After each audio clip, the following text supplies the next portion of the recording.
Late afternoon light spilled across the polished mahogany table in the conference room of the Grand Meridian Hotel. The skyline glittered through floor-to-ceiling windows, but my attention was on the papers in front of us, a $28 million logistics contract, months in the making, the kind of deal that could shape an entire company's future. The CEO across from me leaned forward, pen in hand, ready to sign. I had spent the morning walking him through every clause, every number, smoothing over the final concerns with the ease that comes from nearly 3 decades in this business. My phone buzzed against the leather folio by my elbow. Out of habit, I glanced at the screen, expecting maybe a message from my assistant or a quick note from the operations team. Instead, the words sat there like ice water poured down my spine. Effective immediately, your employment has been terminated. Please return company property. No greeting. No explanation. Not even a phone call.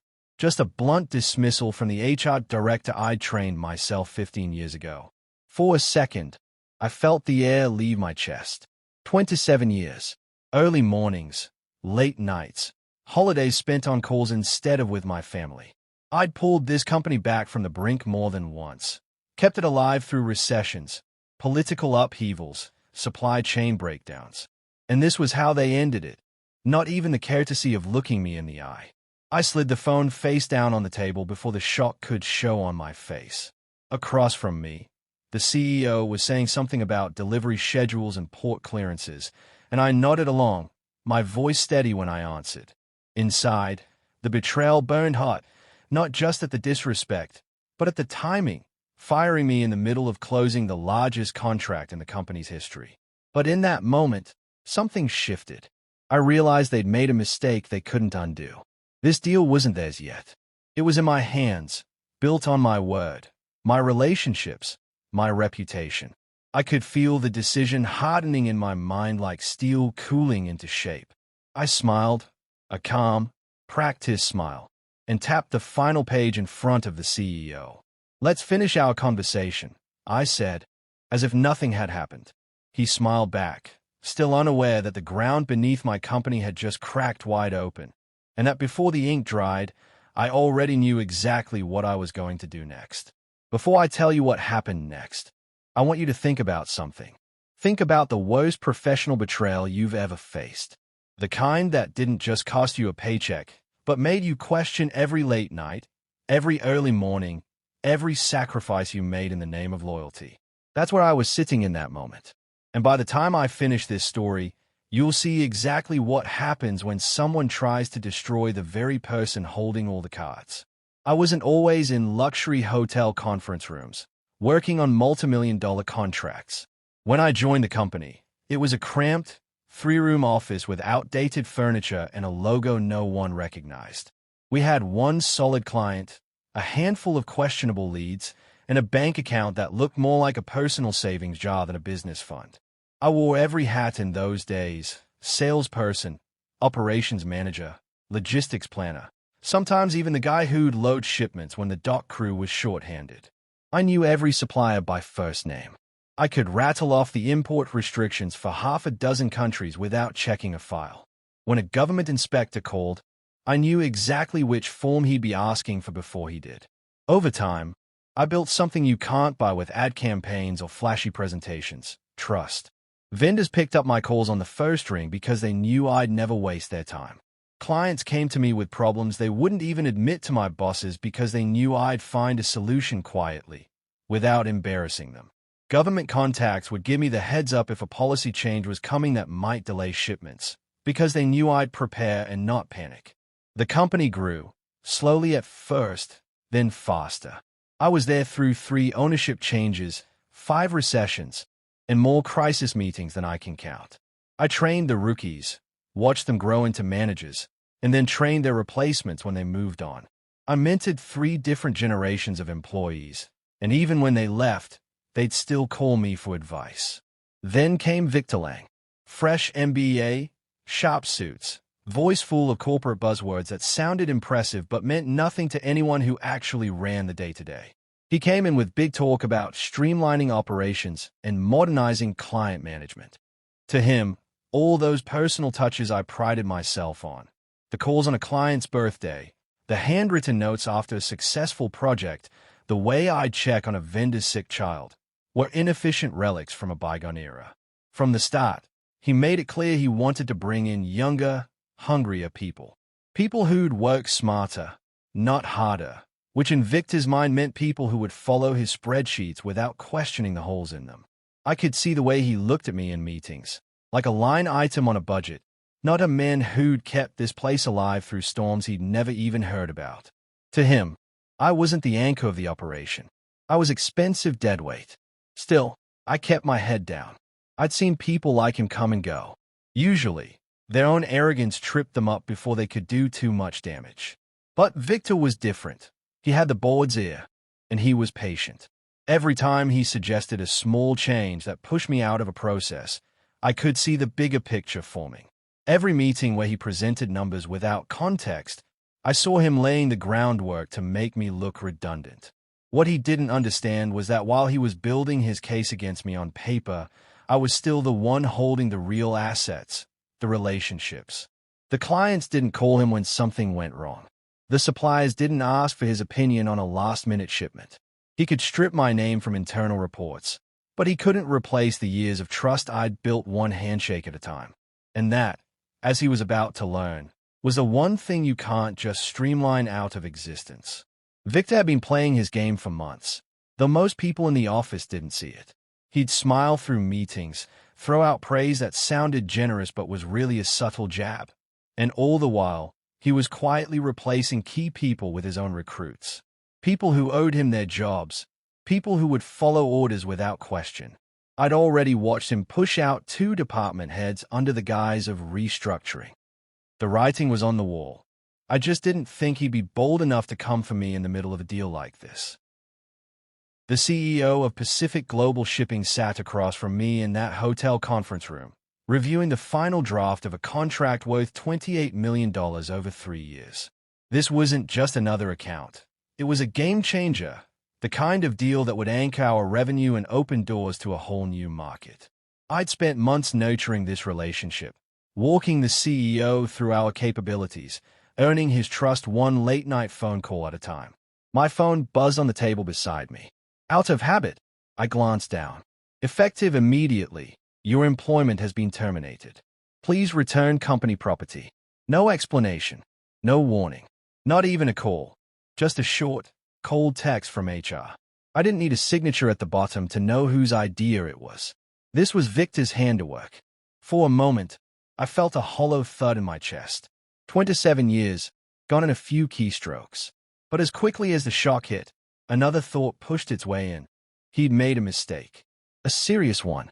Victor thought the contract sitting on the table was with the company. But in reality, this deal was with me. The CEO didn't trust our brand name. He trusted Walter, the man who'd returned his calls on Sunday mornings, who'd flown across the country to personally handle a shipment crisis, who knew the names of his kids and which universities they attended. Victor wasn't part of that equation. In fact, the CEO had barely met him. I looked up from the phone and slid it quietly into my jacket pocket. My voice was steady when I said, "Everything looking good on your end?" The CEO smiled. "It's solid, Walter. I'm ready to sign if you are." Inside, the decision clicked into place. That signature didn't belong to the company anymore. Not until I decided where it should go. I'd been loyal long enough to someone who clearly saw me as a cost to be cut rather than the foundation holding the place together. I leaned forward, tapping the final page with my pen. "Let's make sure every detail is in place before we lock this in. How about I give you a call tonight from my personal number, just to run through a couple of last confirmations?"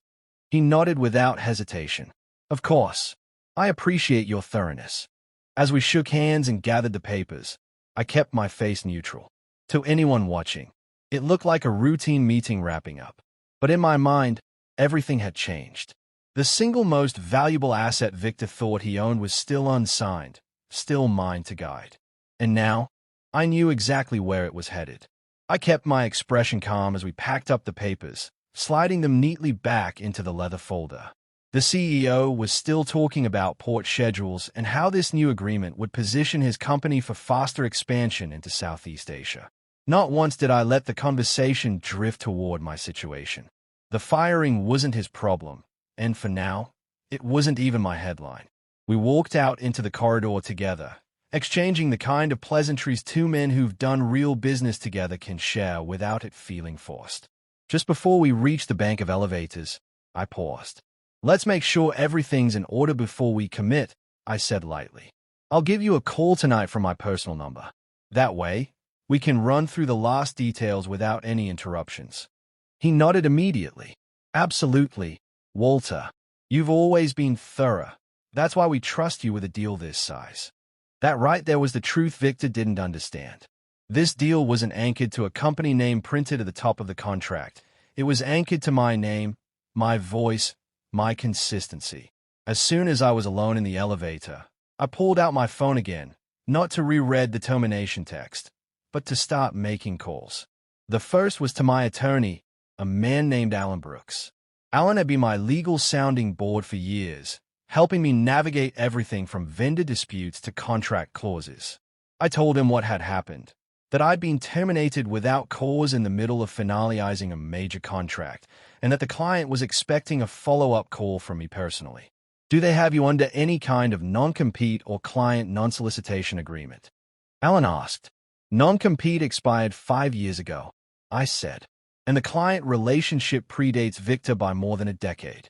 Alan chuckled softly. "Then you're in the clay. You can represent whoever you like starting right now.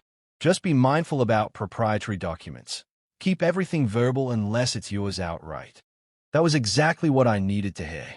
I thanked him, hung up, and scrolled to another number I hadn't dialed in over a year. Harold Grott. Harold and I went back decades. He'd once been a mid-level competitor in the same logistics sector, but over time, his company had grown leaner and sharper while mine had bloated under layers of corporate posturing. We'd always respected each other, even swapping vendor favors when times were tight. When he picked up, his voice was the same as ever, warm, steady, with a trace of that dry humor I'd always liked. "Walter, to what do I owe the pleasure?" "I've got something you'll want to hear," I said. "I just walked out of a meeting finalizing a $28 million contract. My company's COO decided to fire me by text in the middle of it." "By text?" Harold laughed in disbelief. "After all your years there, that's cold, even for this industry. I'm telling you this because the deal isn't signed yet. The client's trusting me, not the logo I've been working under. If I connect them to someone who can deliver what I promised, I think they'd follow me." "Walter," Harold said, and I could hear the gears turning in his head. I'd clear my calendar for that conversation. We spoke for another 20 minutes, running through the broad strokes of what his company could offer, how quickly they could pivot to take on a contract of this size, and what resources he'd need to guarantee performance. Harold didn't just agree. He sounded energized. This was an opportunity that could take his firm to the next tier. By the time I ended the call, my mind was clear. Victor thought firing me in the middle of a deal would be the final nail in my career. But in reality, he'd handed me leverage he couldn't buy. The trust of a client whose signature was still in my reach. I wasn't going to use that leverage out of spite. I was going to use it to protect the work I'd built, the promises I'd made, and the integrity of a deal that Victor's arrogance would almost certainly ruin. That evening, I'd make my call to the CEO, not as a representative of my former company, but as Walter Jameson, a man who could still make good on his word. And for the first time in months, I felt like the next move was entirely mine. The next morning, I was in my kitchen pouring coffee when my phone buzzed. It was a message from the CEO's assistant. Short, polite, but with an edge to it. "Walter, Mr. Kwan tried reaching you through your office this morning." Victor Lang took the call. "But, well, Mr. Kwan would prefer to speak directly with you. Could you meet for coffee later today?" I smiled into my mug. The first domino was already tipping. Later, over the phone, Harold filled me in on what had happened. The client had called the main line for a quick confirmation on one of the shipping routes. Victor answered, apparently surprised, and immediately launched into some big-picture talk about long-term strategy without actually answering the question. Harold's contact in Kwan's office said Victor's tone was sharp, almost condescending, as if he thought Kwon needed a lecture rather than information. By the time Kwon hung up, he was already wondering if he'd been wrong to move forward. The beauty of it was, I didn't have to plant any doubt. Victor had done it himself. That afternoon, I met Kwon at a quiet cafe halfway between his office and mine. He greeted me the same way he always had. Firm handshake, steady eye contact. But I could tell there was something different in the way he studied me. "I'll be direct, Walter," he said once we sat down. "What's going on? Why did I call your office and get someone who clearly didn't know the details of our deal?" I didn't dance around it. "I'm no longer with the company," I told him plainly. "That decision was made while you and I were finalizing the agreement yesterday." His eyes narrowed, not in suspicion, but in that sharp way business people get when they are recalculating in real time. "And this, Victor Lang, is taking over your role." "That's what they are hoping," I said. "But here's the thing. This contract was built on a relationship between you and me. My promise to you wasn't just about numbers on paper. It was about delivering exactly what we discussed with the people and processes I trust. I can still make good on that promise, but I can't do it under Victor's leadership." For a moment, he didn't speak. Then, slowly, he leaned back. "So what are you proposing?" I told him about Harold, how his firm had the infrastructure and the reach to match every element of the original deal, and even improve on a few. How Harold operated with the same hands-on approach that Kwon valued in me. And most importantly, how the transition could be seamless if we acted before the ink was dry. Kwon listened, weighing it all in that measured way he had. Finally, he said, "I'll need to see his numbers and meet him myself. But I'm open to it." That was all I needed, an opening. Within an hour, Harold was in motion. He prepared a full brief tailored to Pacific Global's needs, pulling in his best logistics manager and his top tech lead. I arranged the meeting for the next afternoon, making sure Kwon understood that nothing would be rushed, but everything would be addressed. Meanwhile, back at my former company, Victor was getting his first taste of unease. Word reached me that Kwon's assistant had emailed him to say they were pausing the signing until operational clarifications were made. Victor's reply, I was told, was curt, something along the lines of, "These things happen. I'm sure we'll get them over the line soon." He chalked it up to cold feet, confident his charm and a few polished slides could fix whatever doubts had popped up. But Victor didn't understand that once you give a client a reason to doubt, you can't simply smooth it over with a smile and a PowerPoint. Trust, once fractured, doesn't heal on command. By the time Harold and I walked into that coffee meeting the next day, the first crack in Victor's illusion of control had already widened. And I knew, if we played our next moves right, the rest of the wall would come down on its own. Harold and I didn't waste a second. That same evening after meeting Kwon, we sat in his office with coffee mugs that went cold faster than we could refill them. The whiteboard was covered in numbers, routes, timelines, and vendor lists. Everything would need to recreate the original proposal down to the letter, then sharpen it with improvements Victor's company had never thought to offer. We started by mirroring the contract terms exactly, delivery schedules, customs handling, port preferences, nothing left out. Then we laid in the extras. Harold's tech lead added a real-time shipment tracking platform that would give Pacific Global minute-by-minute updates, something Victor's system couldn't match without months of upgrades. We included a dedicated operations liaison, fluent in both Mandarin and English, to smooth communications with overseas partners. And I made sure the vendor list was identical to the one I'd always used, from the freight forwarders to the customs brokers. Every one of them people I'd worked with for years, people who'd pick up my call at 2 a.m. if that's when the problem came in. By sunrise, we had a proposal so airtight it practically carried itself.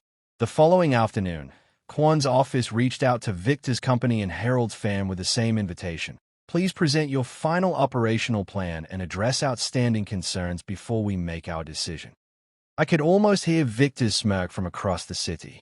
He probably thought this was his chance to win them back, to outshine me in front of the very client who was second-guessing him. What he didn't understand was that this wasn't about outshining anyone. It was about showing who could deliver. No bluff, no buzzwords. Presentation day arrived, and Kwon's boardroom was packed. Senior managers, legal counsel, logistics leads. Harold and I were there early, laptops open, every file queued. Victor and his assistant strolled in 10 minutes late, as if making them wait would somehow set the tone in his favor. He didn't even greet most of the room, just launched into a deck full of abstract market forecasts and efficiency graphs, all gloss and no substance. One board member interrupted to ask about port congestion in Singapore, a key concern in the coming quarter. Victor sidestepped it, talking instead about emerging market opportunities and potential long-term synergies. Another manager brought up a seasonal bottleneck they'd faced for the past 3 years. Victor waved it off, saying it wouldn't be an issue under the new streamlined approach, without a single concrete step to back it up. I kept my expression neutral, but inside, I knew he'd just lost them. When it was our turn, Harold did the introductions and handed it to me. I didn't bother with slides for the first 10 minutes. I spoke directly to the decision-makers, calling each by name, acknowledging the specific challenges they'd faced in past cycles. Last year, I said, looking at their operations director, your holiday shipment to Brisbane was delayed by 4 days because customs paperwork was incomplete. Under our plan, that's not possible.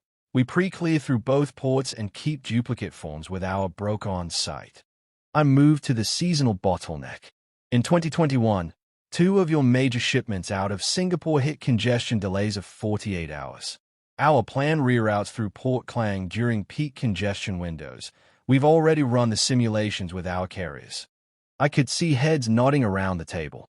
These weren't theoretical promises. They were solutions drawn from years of being in the trenches with them. When we got to the vendor list, I laid it out in detail. You'll notice these are the same teams you've worked with successfully for the past decade. Every one of them is committed to this plan. I've spoken to each personally. By the time Harold walked them through the tech upgrades and language liaison service, the mood in the room had shifted entirely.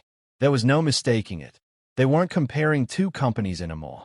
They were comparing someone who actually knew their business against someone who'd only skimmed the annual reports. The meeting closed without a decision, but I didn't need one on the spot. I'd been in this game long enough to know when the tide had already turned. And as Victor packed up his untouched stack of slides, avoiding my eyes, I had the quiet satisfaction of knowing the contract's destination was all but decided. The call came 3 days later. Kwan's assistant didn't waste time on small talk. Walter, the board has decided to award the contract to Harold Grant's firm, with you as the lead consultant. Congratulations. Mr. Kwan asked me to tell you personally how much confidence he has in your plan. I thanked her, but when I hung up, I just sat there for a moment, letting the weight of it sink in. 27 years of loyalty had been reduced to a single text message, and now, not even a week later, I was leading the very deal they thought they could take from me. Harold was over the moon when I told him. For his firm, this contract was a leap into a higher league, the kind of account that anchors a company's reputation for years. For me, it was validation, not revenge, exactly, but a quiet, undeniable reminder of my worth. News of the contract loss hit my former company like a freight truck. The shareholders were livid. $28 million in guaranteed revenue, gone. It wasn't just the size of the deal, it was the symbolism. This was supposed to be the crown jewel in Victor's first year as COO, the proof that his modernization worked. Instead, it became a very public failure. I heard from a former colleague that the board's tone toward him shifted overnight. They started demanding detailed reports, scrutinizing every department change, questioning why so many experienced staff had been pushed out. For the first time since he'd arrived, Victor was on the defensive. And then karma began to gather speed. Clients talk. It's one of the constants in business. Within a week, 2 other longtime accounts had reached out to me privately, asking if I was available for consultation work. They'd heard about the switch and wanted to know if Harold's fame could take them on. It didn't stop there. Vendors, too, have long memories and preferences. The freight forwarder I'd worked with for nearly 2 decades called me one evening. Walter, he said, I can't get a straight answer from anyone over there anymore. If you've got a new home, we'd rather deal with you. Another vendor, a critical customs brokerage, flat out refused to renew their service contract with Victor's company when it came up the following month. Without them, Clearing certain ports would become a nightmare. I didn't have to do a thing to make it happen. I didn't have to whisper in anyone's ear or send a single pointed email. The shift was organic, inevitable. People naturally gravitated toward where the competence was. From my desk in Harold's office, overlooking the harbor, I watched the tide turn. Not in a flashy, explosive way, but steadily, like water eating away at a poorly built pier. Victor had inherited a structure I'd spent decades reinforcing, and in his arrogance, he'd assumed it would stand without me. Now he was finding out exactly how wrong he'd been. The $28 million contract was just the start. The real win was seeing every bridge I'd built over the years still standing, and realizing they were all mine to cross whenever I wanted. 6 months later, Harold's fame barely resembled the lean operation I'd first walked into.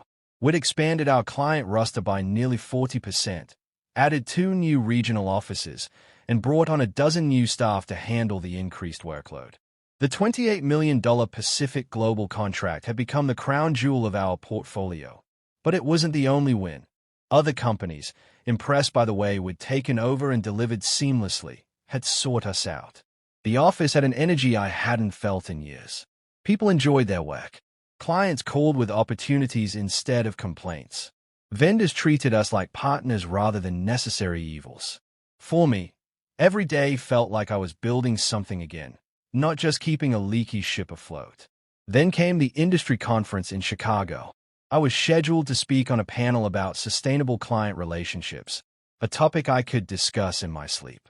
The main hall was packed, the air buzzing with small talk and the rustle of business cards changing hands. That's when I saw him.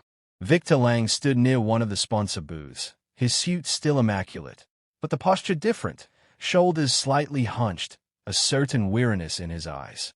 When he noticed me, he hesitated for half a second before forcing a smile and stepping forward. "Walter," he said, extending a hand. I took it, noting the lack of the firm grip he'd once used to assert dominance. His handshake was limp, almost reluctant. "You destroyed my deal," he said quietly, but with an edge. I met his gaze without flinching. "No," I said evenly. "I just made sure it landed where it belonged." His jaw tightened, but he didn't respond. For a moment, I thought he might try to argue, to launch into some speech about loyalty or ethics, but instead he just nodded once, muttered something about needing to catch another panel, and walked away. Watching him go, I felt no triumph, no surge of victory, just clarity. Victor had done what so many short-sighted leaders do, assumed the bridge they were standing on would hold no matter how many supports they kicked away. What he never realized was that sometimes the bridge is the person. That's the lesson I carried forward.